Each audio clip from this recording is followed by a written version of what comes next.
Okay, we just want to look at some of the answers to this equations of motion worksheet you've been doing. So look at question 2 there. Find the uniform acceleration that will cause an object's speed, or velocity if you like, to change from 32 metres a second to 96 metres a second in 8 seconds. So it's important to remember with these units here, when you look at metres per second, you're talking about speed or velocity.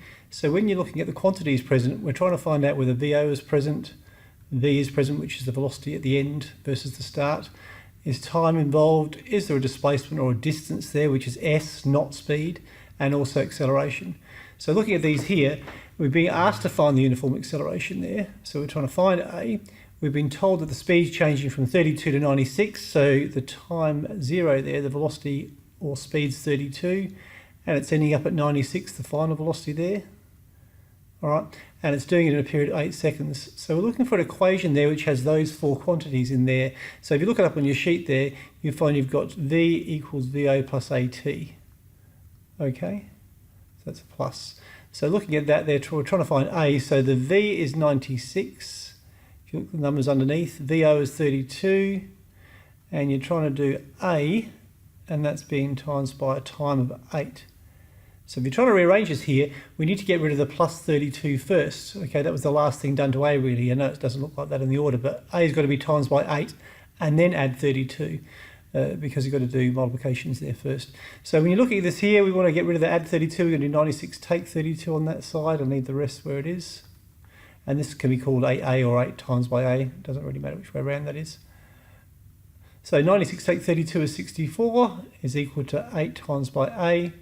So the opposite of timesing by 8 here to get A on its own would be to come up and do 64 divided by 8 to get A on its own, and most people would write the A on the other side. Getting A on its own, you've got A on the other side now. A equals 8 metres per second, or 8 metres per second squared. So it's going to get 8 metres a second faster every second.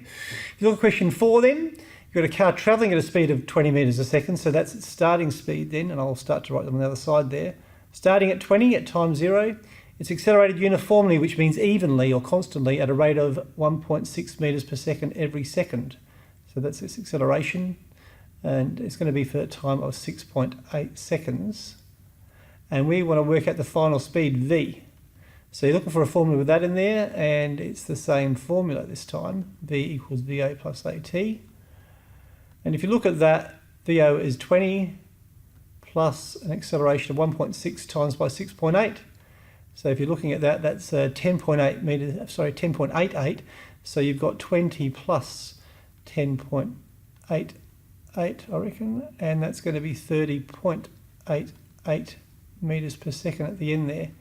Now you could round that off to 2 significant figures and call it 31 metres a second, by the way, but that's okay. Determine the distance travelled during constant acceleration or uniform acceleration by a plane that's accelerated from 66 metres a second, which is obviously a speed based on the units here, or a velocity, to 88.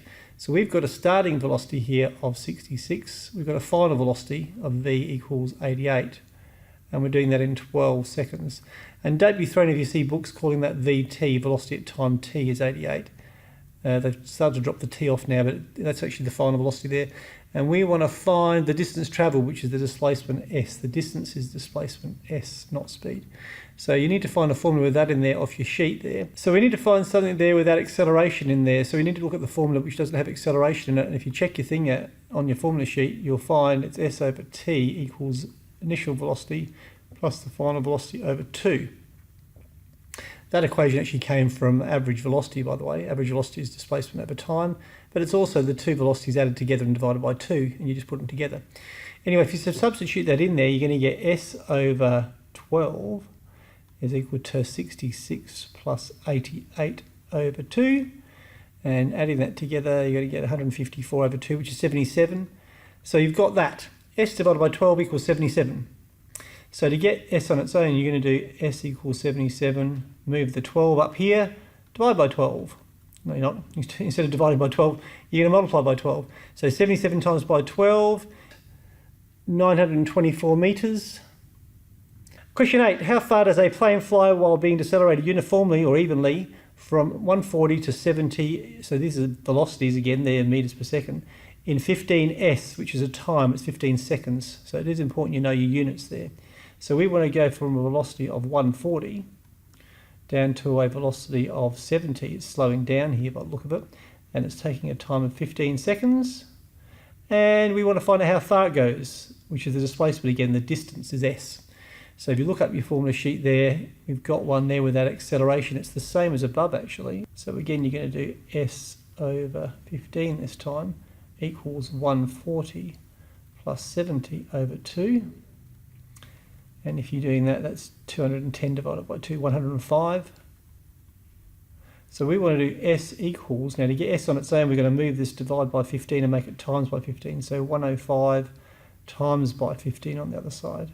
And that will be 1575 metres. Question 9, starting from rest. So we've got starting from rest, VO is 0. Rest means 0. So it started at 0, VO is 0. The rocket's accelerated at the uniform rate of 18. So A is 18. And we've got a time of 5. And we want to look at the distance travelled, the displacement again, distance travelled. So looking at that, we want the formula there without V in it. So we want to do there, there's one like this, S equals VOT plus a half AT squared. Now VO is 0, so this is going to be 0 times by the time, and really any time times by 0 is going to be 0, anything by 0 is 0. So you can ignore that first bit there in this particular one. Half of 18 times by 5 squared. So you've got a half of 18 is 9, 9 times 25, 225 metres. All right, let's look at question 10 here. We've got a plane flying at 110 metres a second, so that's its starting velocity. So identify your variables as you go there, 110 metres a second. It's going to travel, touch down and travel 302 metres, so it's going to travel 302 metres, that's its displacement or distance travelled. Okay, again that's in metres, so that's a distance. Before coming to rest, so we want a V at the end, used to be called VT, of 0. Calculate the plane's acceleration, so we want to find A. So write your quantities down, choose your formula on the formula sheet that has all of those in there, which is V squared minus VO squared equals 2AS. You might see some of the formulas writing it like that now. VO squared plus 2AS, they've actually got it rearranged differently, like that. And either way it's okay, that's fine. So substituting in here then, looking at the same numbers there, we've got 0 squared minus 110 squared equals 2 times by unknown A times by 302. So just substitute your numbers in there. Now 2 times by 302, if you check it on a calculator, that's 604. So I bring the numbers out together here on that side, and that's 604 lots of A. So eventually we need to get a divide 604 there to get rid of that times by 604. 110 squared. Now this is only going to square the number, not the sign here. So we're going to leave the negative there. This is actually just this part squared. That minus stays on its own. So 110 squared, 11 is 121, and double zeros there. So that's where you've got. So to solve that, you can actually divide through by 604 there at the end. I'm just going to pick it up here because I'm going to fit. Minus 20 metres per second, which most people write as metres per second squared. But also don't be surprised if you see it as metres seconds to the minus 2, because it means the same thing. All right, so it's minus 20 metres a second, which means it's decelerating there, which makes sense because it's slowing down. It starts at that speed and it comes to a stop. All right, let's look at the last couple here. A bullet leaves the end of a rifle with a speed of 600 metres a second. Calculate the acceleration of the bullet when it is in the barrel. So while it's in the barrel, it's gone from 0 then obviously and left the barrel with 600. So it's actually leaving at the end of the barrel with 600. And it's actually started at 0 if the explosion occurred and caused the bullet to start to travel along there. So that's something that most people will miss there. It's starting at 0, then accelerating down the barrel to 600. So you have to sort of think about that a bit. You've got to find the acceleration according to the question. Calculate the acceleration here, okay, while it's in the barrel. So we're really focusing inside the barrel here, going 0 to 600. The barrel is 0.9 metres long, so they're being told the distance it's travelled there or the displacement. So you're looking for an acceleration formula with displacement and V and VO there. So that's the same as the one above actually. And we've got 600 squared minus 0 squared, which you can cancel out really, equals 2 times A times by 0.9. So again, I would go 2 lots of 0.9 on a calculator if you can't do it in your head. 1.8. And 600 squared with 6 6 to 36 and 2 zeros double again. So to solve for that, you're going to divide. So A will be the answer on that side. Divide through by 108 instead of timesing. Well, a lot of the calculators will give you 200,000 there, but a better way to write it is 2 by 10 to the 5 metres per second squared, or metres seconds to the minus 2. Okay, let's do the last one. So here we've got a stone falling freely from rest, 8 seconds. So you've got to think about this. If it's falling from rest, that means you've told you the initial velocity here, or the starting velocity, is 0. We know it's got a time of 8, and we don't know much else if we think about this. Final speed, so we're trying to find v.